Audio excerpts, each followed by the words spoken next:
Hello everyone, स्वागत है आप सभी का फिर से एक नई वीडियो में। उम्मीद है आप सभी लोग अच्छे होंगे। आज की वीडियो में हरियाणा जीके का एक और इम्पोर्टेंट टॉपिक है। हरियाणा में बांध और नहरें देखेंगे कि कहाँ पे कितने बांध है और कितनी नहरें हैं, कहाँ कहाँ पर है। ठीक है, सबसे पहले बांध की बात करते हैं। तो यमुनानगर के अंदर आपके टोटल 5 बांध है जो आप याद रखेंगे। पहला है ताजेवाला जो कि यमुनानगर के अंदर है, और जो ताजेवाला है मैंने आपको पहले के वीडियो लेक्चर में बताया है कि ये ईस्ट मोस्ट गांव है। ठीक है, सबसे पूर्व वाला गांव है यमुनानगर का ताजेवाला गांव। यहाँ पे हरियाणा का सबसे पुराना बांध है जो कि यमुनानगर नदी पे है। 1873 में बना है ये। ठीक है, ताजेवाला बांध 1873 में बना है। उसके बाद 1996 में इसको तोड़ के हथिनी कुंड बांध के नाम से बनाया गया जो कि यमुना नदी पे ही है। इसका नाम बदल के हथिनी कुंड कर दिया गया। सबसे बड़ा बांध है ये। ठीक है, इसको आप याद रखेंगे। नेक्स्ट है टोपी वाला बांध है जो कि यमुना नदी पर ही है।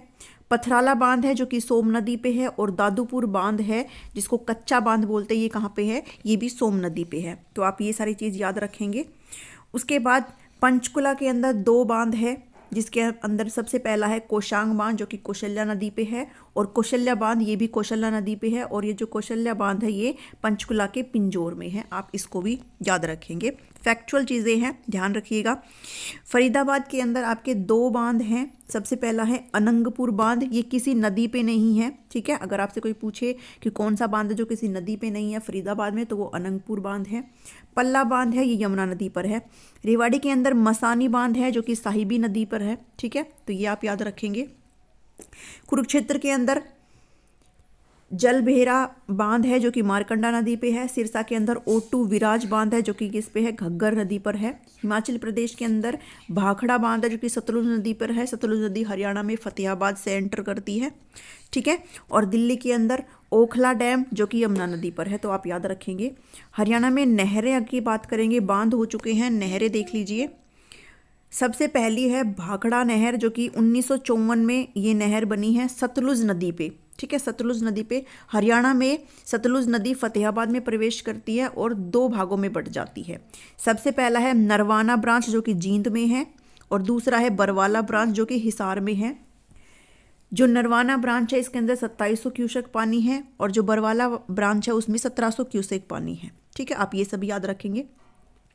नेक्स्ट चीज़ है जवाहरलाल नेहरू बांध। जवाहरलाल नेहरू नहर है ये 1976 में भाखड़ा नहर से निकाली गई है, जो ऊपर मैंने बताई है ना, इसी से निकाली गई है। और ये मेनली कहाँ पे सिंचाई का काम करती है? महेंद्रगढ़ में।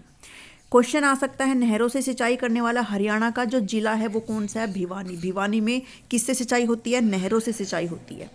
ठीक है, नेक्स्ट आ जाती है भिवानी। इसके अंदर 3 नहरें हैं। सबसे पहली है भिवानी नहर, फिर लोहारू नहर और फिर जुई नहर।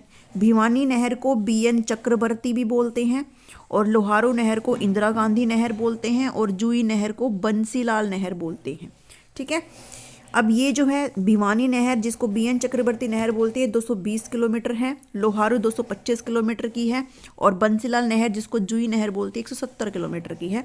अब एक बहुत इंपॉर्टेंट क्वेश्चन जो पिछली बार एचटेट में भी पूछा गया था कि कौन थे जो सबसे ज़्यादा लंबे समय से गवर्नर थे और किन की मौत कार्यकाल के दौरान ही हुई थी? तो वो थे BN चक्रवर्ती। ये सबसे ज़्यादा लंबे समय तक गवर्नर भी थे और इनकी मौत इनके कार्यकाल के दौरान ही हुई थी। लास्ट टाइम एचटेट में ये क्वेश्चन आया था।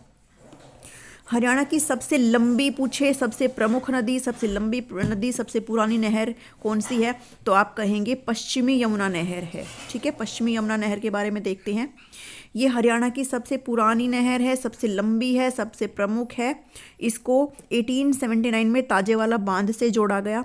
इसकी कुल लंबाई अगर सभी नहरों के लिंक के साथ बताएं तो 3226 किलोमीटर है, और अगर नहरों के लिंक इससे हटा दिए जाए तो 325 किलोमीटर की ये है। नहरों का शहर किसको बोला जाता है? नहरों का शहर टोहाना को बोला जाता है, जिसमें 5 नहरें हैं।